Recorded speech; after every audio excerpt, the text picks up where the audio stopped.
인간은 삶을 살다가 다양한 방향성을 갖고 또 그런 변화를 갖습니다. 어린아이 때 어린아이들이 갖는 삶의 가장 큰 방향은요, 빨리 자라야지입니다. 그래서 엄마처럼 아빠처럼 돼야지. 그래야지 내가 뭔가를 내 마음대로 할 수 있을 것 같으니까 그들의 방향성은, 삶의 목표는 빨리 성장하는 것입니다. 그렇게 성장해서 청소년이 됩니다. 요즘 중학생이 되고 고등학생이 되고 요즘에 20대 초반까지 들어가나요? 그 상황이 되면요, 무엇을 쫓습니까? 자신의 꿈을 쫓아서 그 꿈을 이루기 위해서 부단히 노력합니다. 어떤 또 청소년들은 꿈은 생각을 하는데 행동을 옮기지 않는 사람도 있고, 행동으로 옮기는 그런 반응을 보이는 사람들도 분명히 있죠. 그래서 어린아이 때는 빨리 성장해서 어른이 돼야겠다. 아빠처럼 엄마처럼. 또 청소년이 되면 내 삶에서 나는 어떤 꿈을 꾸고 살아갈까, 그 꿈을 막 설계합니다. 그리고 그 꿈을 설계하고 난 다음에 청장년이 되면요, 꿈을 가지고 살아왔는데 현실에 딱 들어와 보니 이거 꿈만 가지고 살 수가 없는 거예요. 그래서 어떻게 됩니까? 청장년이 되면 이제 현실에 부딪혀서 나의 현실을 어떻게 추구하면서 내 실제 삶의 어떤 것들을 추구하고 어떤 것을 입고, 성경의 말대로 무엇을 입고 먹고 마시고 살까를 걱정하기 시작하는 거죠. 그리고 그것을 위해서 우리 대부분의 에너지를 쏟는 것 같아요.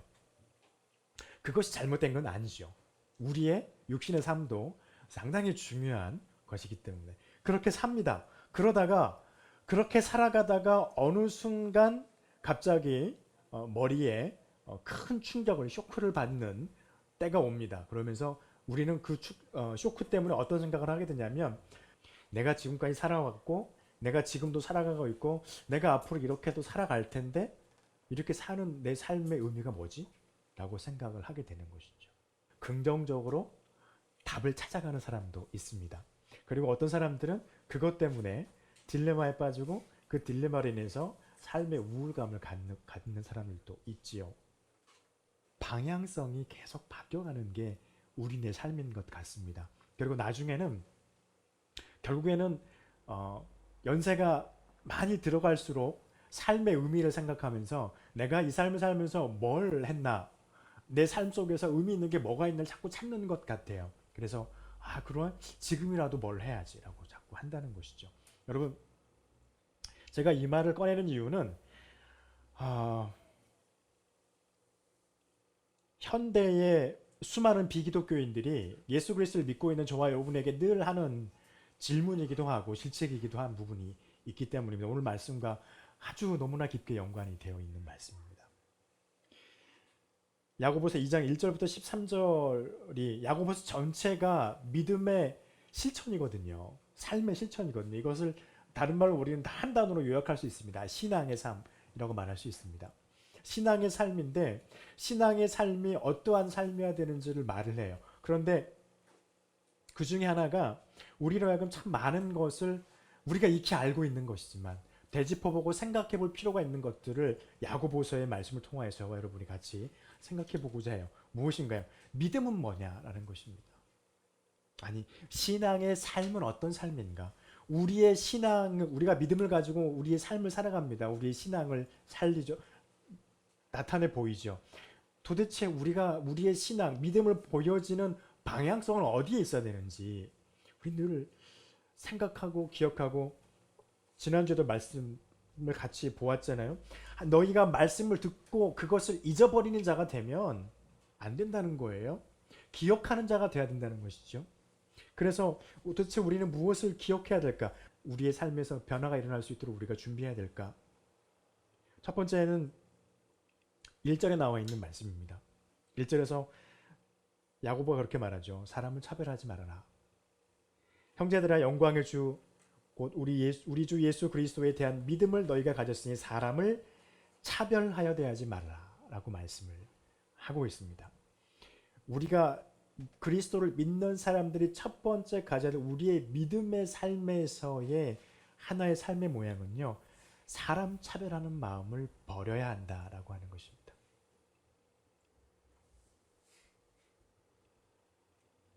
왜 그래야 할까요? 저와 여러분의 믿음은요, 모방하는 믿음이거든요. 모방하는 삶이거든요. 누군가의 삶을 따라해야 돼요. 특히 누구의 삶을 따라하는 것입니까? 인품 좋은 사람을 따라가는 삶이 그것도 괜찮은 삶일 수 있죠. 윤리적으로 도덕적으로 좋고 선한 삶을 살아갈 수 있습니다. 그런데 성경에서 말하고 있는 우리가 따라가야 되고 모방해야 될 삶의 지표는요, 예수 그리스도의 삶입니다. 특별히 어떤 삶이냐면 예수님께서 믿음을 가지고 하나님의 말씀을 선포하면서 사람들에게 다가가셨던 예수님의 마음입니다. 예수님은 3년의 공생애를 사시면서 수많은 일을 하셨어요. 예수님을 모방하여 산다는 것은 뭐 예수님께서 하셨던 모든 이적과 기적들을 우리가 다 따라한다는 것은 절대로 아닙니다. 이적과 기적을 따라하는 것은 하나님의 절대적인 은혜가, 하나님의 절대적인 주권이 우리에게 임하지 않으면 우리는 결코 그것을 행할 수 없습니다.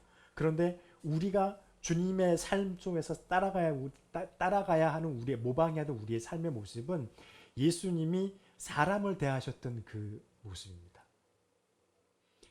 이스라엘 백성들의 그 전, 예수님께서 오시기 이전, 그러니까 구약과 신구약의 중간사죠. 성경에 기록되지 않고 예언자가 나타나지 않았던 약 300년가량의 중간사와 예수님께서 오시고 또 성경이 기록되어져 있는 신약시대, 그리고 그 이후에 사도들의 시대, 속사도들의 시대, 그리고 우리의 시대까지 통틀어 보았을 때요, 유대인들은 여전히 차별이 심한 민족이었죠. 우리가 잘 압니다. 제일 심한 게 무엇이냐면 일단 유대인과 비유대인을 갈라서 그들은 생각했죠. 그래서 비유대인이 자기들에게 다가왔을 때는 상당히 거리를 두고 경계합니다. 그리고 그들과 접촉하지 않으려고 합니다. 실제로 아브라함과 이삭과 야곱은 그렇지 않았는데 그들은 그러한 삶의 방향성을 추구해 갑니다. 그리고 이스라엘이라고는 족속 안에서도 또 어떻게 됩니까? 사마리아 지역 내지는 이런 피부병을 앓고 있거나 율법에서 부정하다라고 판단되어지도록 만들어진 그 규정되어졌던 사람들과는 거리를 꽤 멀리 두었습니다. 그래서 그들을 조금 심한 말로 인간 이하 취급까지 했죠. 그래서 그들이 하는 그 모든 것들을 보았을 때 차별이 심했습니다. 대표적인 또 사람들이 마테와 같은 사람이죠. 삭개오와 같은 사람이죠. 이스라엘 백성인데 자기 이스라엘을 정복한 로마 정부의 일을 도맡아 하는 그런 세리들, 그러한 사람들을 또 차별 대우했습니다. 하나님을 알고 있고 같은 민족이지만 심지어 그들의 생각 속에는 그들은 구원받지 못할 것이다 라고 하는 생각을 갖고 있는 차별을 가지고 있었다는 것이죠. 또 하나 있습니다. 여성이 하나님을 예배하는 곳에 참여를 할 수 있었지만 직접적인 참여권을 주지도 못했습니다. 그리고 남성과의 아주 큰 갭이 있었던 것이죠. 그리고 우리가 우리의 역사를 보면 18세기까지 교회가 크게 잘못을 한 거죠. 여성은 구원받지 못한다고 생각을 하고 있었던 것입니다. 그래서 여성들에 대한 그런 것들에 대해서 교회가 아주 많이 좋지 않은 모양들을 보였죠. 그래서 말 듣지 않는 여성들을 말을 듣게 하기 위해서, 물론 이제 거기엔 다른 게 있지만 말을 듣게 하기 위해서 이름 붙여진 것이 마녀 사냥이라고 하는 이름으로 아주 인텔리하고 아주 똑똑하고 하나님의 말씀에 대해서 바른 관념을 가지고 있었던 남성 사제뿐만 아니라 여성들까지도 다 그렇게 해서 정치적으로 이렇게 몰아가서 결국에는 화형에, 물론 그 중에 정말 마녀도 있었습니다. 그런 것들이 상당히 강했던 것이 교회의 어둠의 역사 가운데 있습니다. 그래서 이러한 수많은 그런 차별이 있었던 것이죠. 사람에 대한. 그런데 그것을 주님은 하지 않으셨어요. 그래서 우리가 알고 있는 건 요한복음에 나와 있는 것처럼 사마리아의 수가성에 가서 그 사마리아 사람들이 죄인이라고 유대인들에게 멸시를 당하고 있지만 멸시당하고 있는 사람들 중에서 제일 멸시받고 있는 여인 한 명을 만나죠. 수가성의 여인. 그 여인과 주님의 대화가 이루어집니다. 그에게 하나님의 은혜가 임하게 되어지죠. 또 이방인들에게 구원이 있을 것이라고 예수님께서 공공연하게 선포하게 되시죠. 그리고 병들었던 자들, 한센병자들, 눈먼 자들, 몸이 아파서 제대로 움직이지 못한 자들, 가난해서 그들에게 하루하루 벌이로 자신들의 끼니도 때우기 힘든 그들과 함께 하셨던 예수님의 모습이었습니다. 늘 함께 하셨죠. 그들과 함께. 그런데 오늘 또 그 예수님의 모습 중에서 한 가지가 나오죠. 특별히 3절부터 시작해서 7절에 있는 말씀 가운데 나오는 하나의 예시입니다. 야고보가 제시하는 것이죠. 교회 안에, 한국 교회도 이런 게 좀 많이 있는 것 같아요. 교회 안에 부요한 자와 그렇지 않은 자가 왔을 때 이 교회 가운데 어떤 사람들이 가지고 있는 취하는 태도가 분명하게 드러나 있었던 것입니다. 여기서는 만일이라고 2절에서 그렇게 되어 있지만 이 말은요, 진짜로 가정을 하는 것이 아니라요, 실제로 그 교회 안에서 일어나고 있는 일에 대해서 알리고 그것에 대해서 지적하고 싶었던 야고보가 실제로 있었던 일을 마치 다른 사람들의 이야기인 것처럼 이야기하고 있는 것입니다. 부자가 들어왔어요. 부자가 교회에 들어오고, 부자는 당시에 한눈에 알아볼 수 있었죠. 채색 옷을 입고 온갖 장신구를, 그 무거운 금을 손가락에 목에 막 여기저기 다 주렁주렁 메고 왔던 사람들인 것이죠. 그런 사람들이 들어왔을 때 교회의 태도는요, 세상과 다르지 않았다는 것입니다. 또 가난한 형제가 들어왔으면, 여기 보니까 남루한 옷을 입고 한 사람이 들어왔다는 것이죠. 들어왔을 때 그가 예배할 때 어디에 있을지를, 어디에 앉아야 할지를 정해져서 그쪽으로 인도를 해야 되는데, 교회에서 했던 말은 무엇인가요? 네가 거기에 서서 네 발등상에 앉아있든 서서 있든 네가 알아서 해라. 이렇게 했다는 거예요. 차별을 가했다는 것입니다. 무엇 때문입니까? 단지 부하고 비난 것 때문에, 겉으로 보여지는 그들의 모습으로 인해서 교회 안에서 지금 차별을 두고 있다고 하는 것입니다. 여러분, 이것이 사람 차별하는 마음을 버려라 라고 하는 것이 왜 믿음의 사람에게 중요할까요? 이렇게 되면은요, 하나님 예수 그리스도, 아까 1절에서 그랬잖아요. 말씀하시기를 영광의 주 곧 우리 주 예수 그리스도에 대한 믿음을 우리가 가졌는데 세상과 다르지 않다는 거예요. 사람을 빈과 부로, 빈부로 그 사람에 대한 처우를 달리하는 것은 지금 믿음이라고 하는 아주 고결한 것을 우리가 얻었다고 하지만 정작 예수님께서 하신 것과는 정반대의 삶의 모습으로 교회 안에서 하고 있다는 것입니다. 이것은 그 사람을 대하고 그 사람에 대한 존중을 할 때 세상의 기준을 가지고 교회 안에서 똑같이 하고 있는, 다시 말하면 믿음의 정반대되는 삶의 방향성을 가지고 그 삶을 교회 안에 실천하고 있다고 하는 것을 반증하고 있는 것입니다. 그래서요, 예수 그리스도를 믿는 자는 사람을 차별하는 마음, 특히 겉으로 보여지는 모습으로 사람을 차별하는 그것을 하지 않으려 노력해야 합니다. 쉽지 않죠. 그런데 야고보는 그렇게 말합니다. 너희가 그렇게 교회 안에서 부요한 자들을 선대하고 우대하고 그들의 자리를 미리 정해놓고 그곳에 다 앉게 하는데, 그들이 너희들과 어떤 이해관계가 얽히게 되면 너희를 법정에 데려가서 너희를 공고하게 하지 않느냐, 이렇게 말하고 있는 것이죠.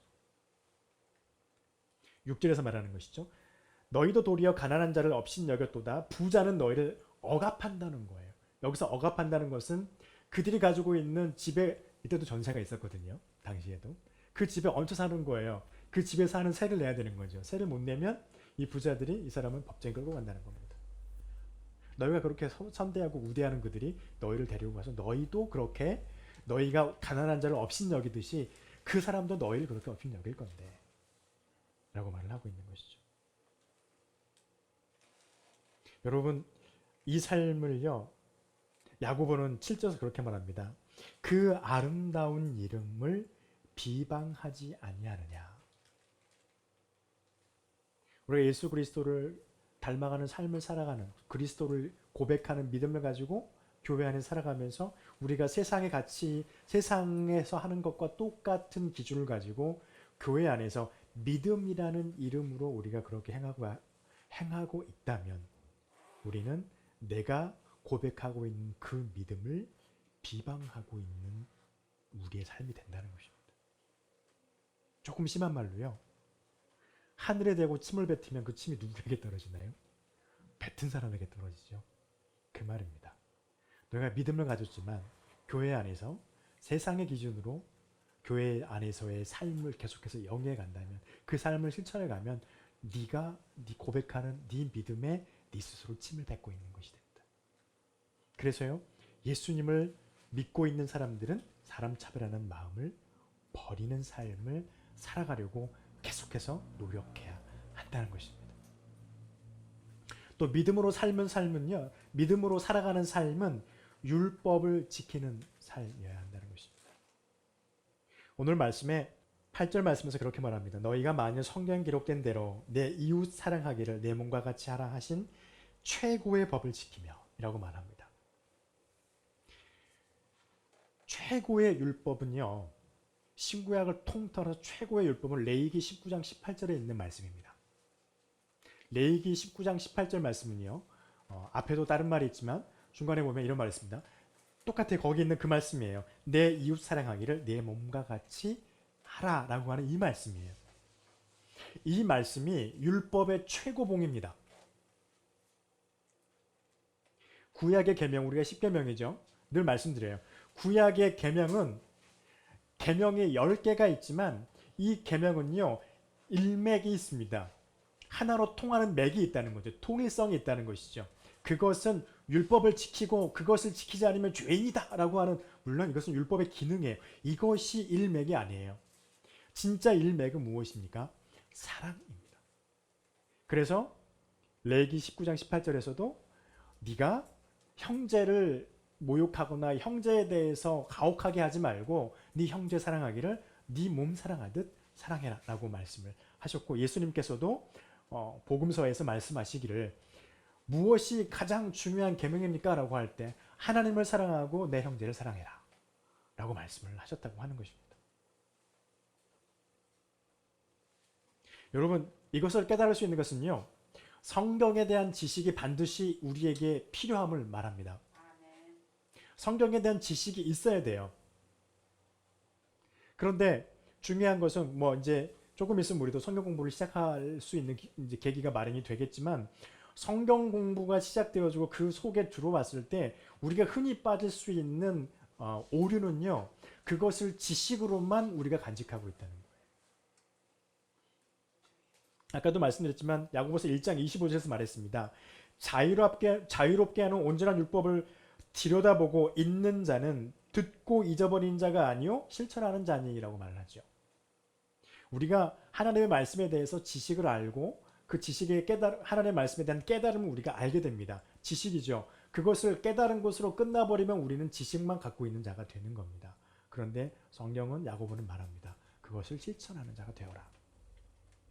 여러분, 쉽나요? 쉽지 않죠. 말은 쉽지만 이것을 행하기가 여간 어렵고 힘듭니다. 우리 스스로를 늘 채찍질하지 않으면, 채찍질 한다고 해도 하나하나 실천하기가 쉽지 않습니다. 가장 쉬운 말로 오늘 있는 것이죠. 여러분 옆에 단청한 옷 입고 깨끗하게 옷 입은 사람이 옆에 있는 걸 더 좋아하십니까? 아니면 옆에 좀 약간 냄새도 나고 좀 이렇게 여기저기 이렇게 많이 때꼽자기도 낀 그런 옷을 입고 있는 자이 내 옆에 있는 것을 더 좋아하시나요? 이것을 당장 질문하면 참 대답하기 힘들고 어렵습니다. 우리의 머리에서는 둘 다 똑같이 대우해야지라고 하지만 우리의 삶에서는 아무래도 이쪽으로 좀 치우치는 경향이 있잖아요. 그러나 우리는 그럼에도 불구하고 균형을 가지려 노력하고 우리 스스로를 일깨우치고 또 채찍질하고 할 필요가 있다는 것입니다. 이렇게 우리가 하나님 앞에서 이것을 단순히 지식으로만 머물지 않게 주님 앞에 구할 때 하나님께서는 저와 여러분에게 지혜를 허락해 주실 것입니다. 그래서 그 지혜로 우리는 하나님의 율법을 지켜나갈 수 있는 능력을 받을 수 있게 될 것입니다. 그래서 율법을 지키는 삶을 살아가야 되는 것 또 하나는 무엇이냐면요, 율법을 통하여서 가끔 우리는 그런 말을 하잖아요. 그런 생각과 그런 자만한 마음을 가질 때 가끔 있습니다. 나 이만큼 알고 있으니까 그래도 나는 조금 다르지 않을까라고 생각을 우리는 할 수 있어요. 그런데 오늘 10절부터 11절에 있는 말씀에서 말합니다. 누구든지 온 율법을 지키다가 그 하나를 범하면 모두 범한 자가 된다. 10절의 말씀이시죠. 그리고 11절에 말합니다. 간음하지 말라 했는데 그가 간음은 안 했어요. 그런데 혹여나 그가 살인을 했다면 율법을 어긴 자라는 거예요. 이 말의 의미는 무엇일까요? 저와 여러분은 사람은 불완전하다는 것입니다. 하나는 잘할 수 있어요. 그런데 하나는 못할 수 있어요. 충분히. 그것을 우리가 생각하라고 하는 것입니다. 그래서 그것 때문에 우리는 반드시 마지막 날이 되면 이것을 헬라어 원어로 크라이시스라고 하는데요. 심판을 받는다는 거예요. 저와 여러분도 예수 그리스도를 믿고 있지만 마지막 때가 되면 심판대 앞에 섭니다. 안 서는 게 아니죠. 서요. 서서 심판을 받아요. 다만 우리에겐 다른 게 있죠. 우리의 행위에 대해서 우리가 지금까지 우리의 삶을 통하여서 계속해서 살아왔던 과정 가운데 하나님의 말씀에 대해 잘못되어 있는 우리의 삶에 대해서 하나님 앞에서 다 판단을 받겠죠. 다만 거기에 우리는 프리패스가 하나 주어진다는 것만 다를 뿐 다른 일과 다르지 않습니다. 심판대 앞에 섭니다. 그래서 그 말입니다. 11절에서 이렇게 말하죠. 너희는 자유의 율법대로 심판받을 자처럼 말도 하고 행하기도 하라. 이 말은 무엇일까요? 아무리 그 사람이 부유한 사람이고 또 아무리 그 사람이 가난한 사람이고 그 부유한 사람이든 가난한 사람이든 그 사람에 대한 우리의 마음이 우리가 이렇게 취할 수도 있고 저렇게 치우칠 수도 있겠지만 그러한 우리다 할지라도 하나님의 심판대 앞에 서면 나도 하나님의 법대로 심판을 받는 것을 기억하라는 말씀입니다. 그대도 하나님의 심판대 앞에서 심판을 받을 것이요. 그리고 받을 것이니 그대도 그것을 기억하고 다른 이에게 그렇게 행동하십시오라고 말하고 있는 것입니다. 그래서 믿음대로 사는 것은요. 어떤 율법을 기억하고 지키는 것입니까? 나도 율법 앞에서 하나님의 말씀 앞에서 완전치 못한 사람이고 나 또한 하나님 앞에서 심판대 앞에 서서 심판을 받을 사람이니 나의 행위예요. 그것을 드러내는 행위가 될 수 있어야 된다는 것입니다. 이러한 삶의 지향점을 가지고 있다면 거만과 교만보다는 겸손과 또 평등으로 나아가설 수밖에 없게 될 것입니다. 이러한 삶을 믿음의 삶을 살아가려고 우리가 부단히 애쓰고 노력할 때요. 참 하나님께서 우리에게 은혜를 주십니다. 무엇이냐면 믿음대로 사는 삶은 하나님의 긍휼을 얻는다는 것이. 마지막 13절의 말씀이죠. 긍휼을 행하지 아니하는 자에게는 긍휼이 없는 심판이 있으리라. 긍휼은 심판을 이기고 자랑하느냐. 여러분 이게 프리패스예요. 저와 여러분 반드시 심판대 앞에 섭니다. 안 설 수 없습니다.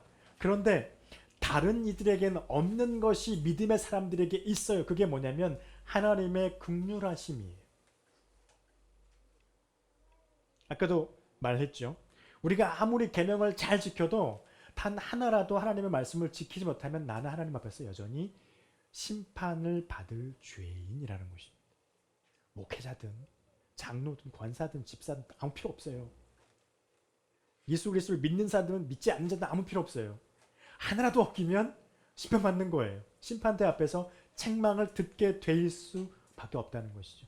그것을 우리가 알고 있어야 되는 것입니다.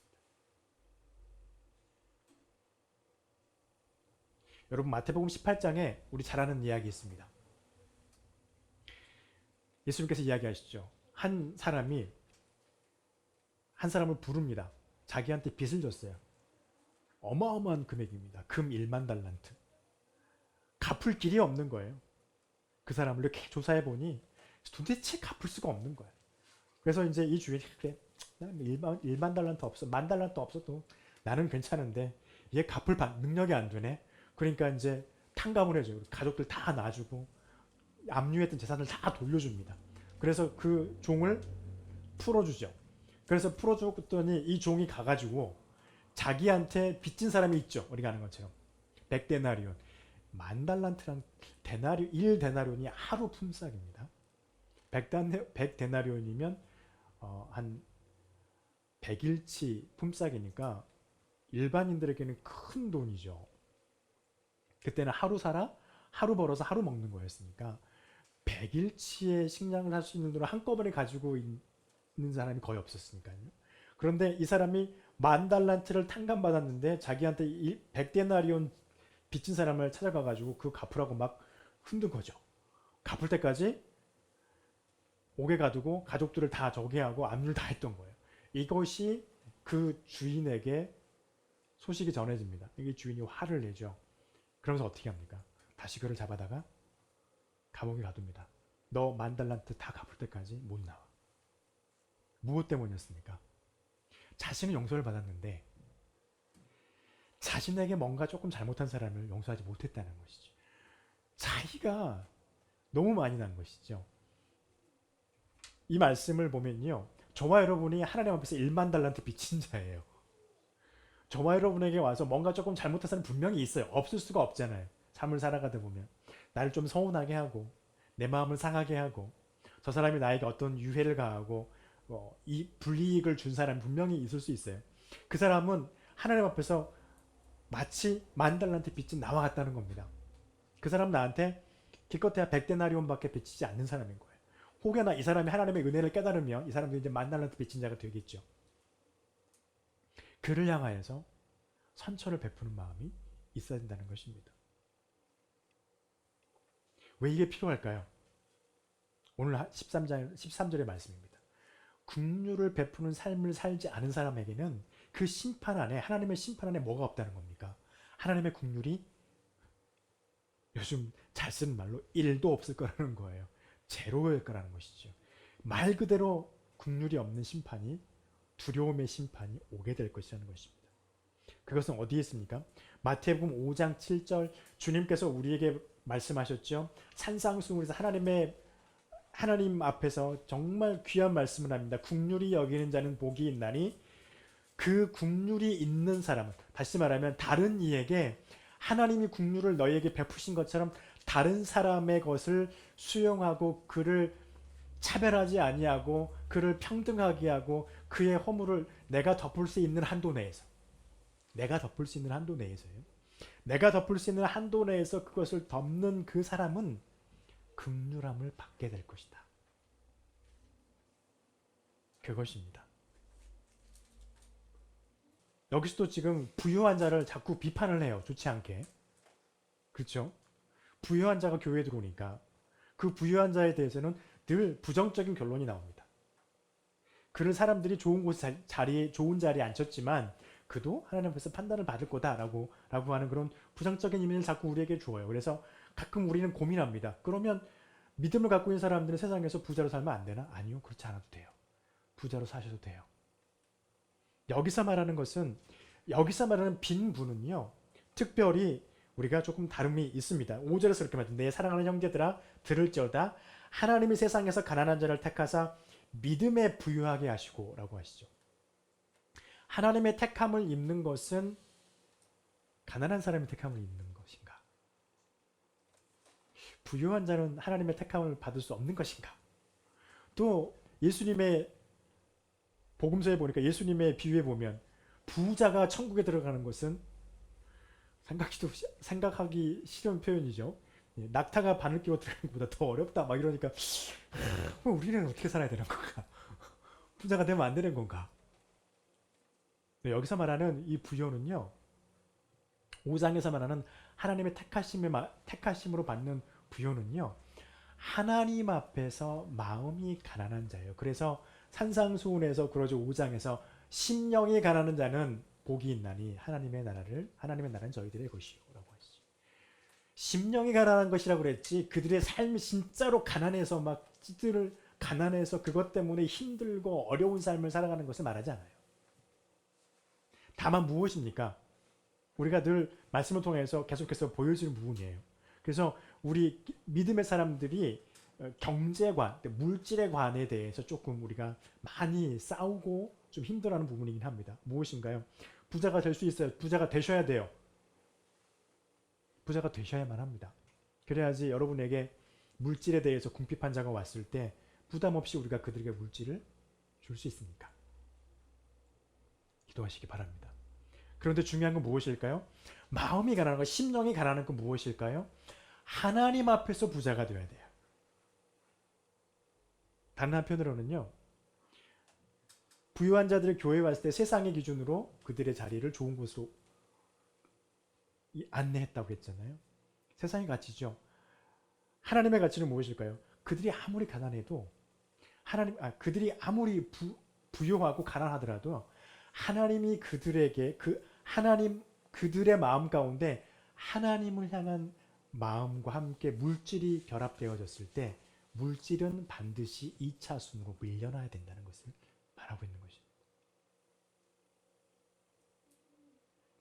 성서학자들은 늘 그렇게 말합니다. 근데 이 말을 하면 안 좋아하시는 분들이 좀 많아요. 물질의 축복은 하나님 우리한테 부수적으로 준 축복이라는 거예요. 그런데 그것이 우리에게 상당한 영향력을 미치죠. 그렇다 보니까 우리가 하나님으로부터 복을 받았다라고 하면 우리의 물질의 부유함을 얻는 것을 생각을 합니다. 그런데 정작 중요한 것, 하나님이 나를 구원하신 가장 우선순위, 가장 먼저 하나님께서 우리에게 주신 그 구원의 은혜는 잊어버리고 그 구원의 은혜를 누리고 살아가는 우리에게 필요해서 하나님 부수적으로 주는 물질의 축복을 우선순위의 축복으로 잡아버리는 그런 오류를 우리가 범하기 쉽다는 거예요. 그래서 가끔 우리의 마음 가운데 그런 생각들이 올라올 때가 많죠. 내가 가난하면 하나님 축복을 받지 못한 것인가? 그렇지 않습니다. 가난하더라도 저와 여러분의 마음 가운데 하나님께서 주신 구원의 은혜가 여전히 나를 감격해하고 감사함의 조건을 만든다면 하나님의 축복이 저와 여러분의 분명히 있어요. 다만 우리가 해야 될 것은 무엇입니까? 주님께서 가르쳐주신 기도에서 우리에게 알려주신 것처럼 내가 오늘 살아갈 내게 필요한 양식을 허락해달라고 기도해야 한다는 것입니다.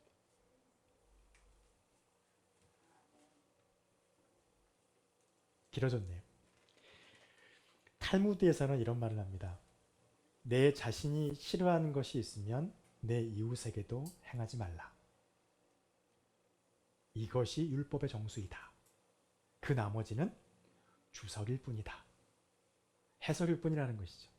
여러분, 그렇게 행하실 때 사람들이 싫어하고 사람이 생기고 좋아하는 사람이 생길 것 같다? 그러면 우리의 삶 속에서 믿음에 대해서 반하는 삶이라고 하는 것을 우리는 기억해야 합니다. 여러분,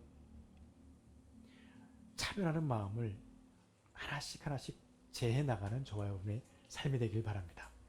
하나님의 말씀을 지켜내려고 여전히 우리는 말씀 앞에서 부족한 자고 심판을 받는 사람임을 우리는 기억하고 그 기준을 다른 사람, 나에게 서운하게 하고 나에게 다가오는 다른 이에게도 그것을 적용해서 그들도 또한 나와 같은 존재임을 기억하고 그 삶을 실천하는 삶이길 바랍니다. 그래서 하나님의 긍휼이 저와 여러분에게 임할 것을 기억하고 그것을 하나님 앞에서 기도하며 나아가는 저와 여러분의 삶이 되시길 간절히 축복합니다. 기도하겠습니다.